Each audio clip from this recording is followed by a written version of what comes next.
All right, Unit 4, Lecture 3D. Sorry this one's taken so long. We're going to continue the reform, be done quick.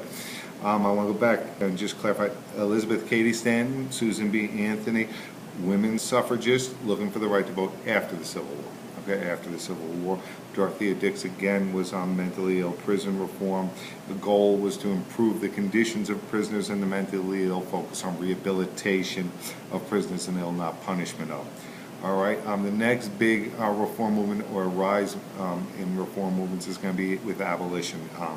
They fight to abolish or end slavery completely. All right. They are arguing for the rights of equality and liberty as laid out in the Declaration of Independence. Okay.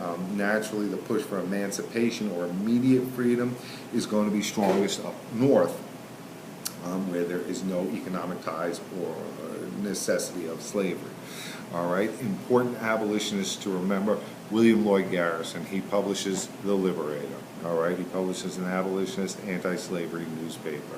He said, "I will be heard." Okay, so remember William Lloyd Garrison and The Liberator. Another one will be Sojourner Truth. Frederick Douglass. Remember the autobiography of Frederick Douglass. Harriet Tubman, who works on the Underground Railroad, helping free slaves and help them escape up north. Of course, we'll talk about Harriet Beecher Stowe. Near the end of this unit, as we approach the Civil War, she writes Uncle Tom's Cabin. All right, now the reforms of the Jacksonian era unfortunately leave out Native Americans. All right. While we're making progress everywhere, white men are getting the right to vote, women are starting to fight for the right to vote and for equality. We're pushing for abolition and freedom for the slaves. We're trying to focus on the wrongs with society and create a lot of social reform, better the world around us. They do not extend to the American Indian. As westward migration continues throughout the Jacksonian period, the American Indians are repeatedly defeated in violent conflicts with settlers and soldiers and forcibly removed from their ancestral lands, the places they've always lived on, to make way for white Americans. Okay, this is going to be very common in the Southeast and in the Old Northwest, especially Illinois and Wisconsin, and this is going to result in the relocation of many Indians to reservations.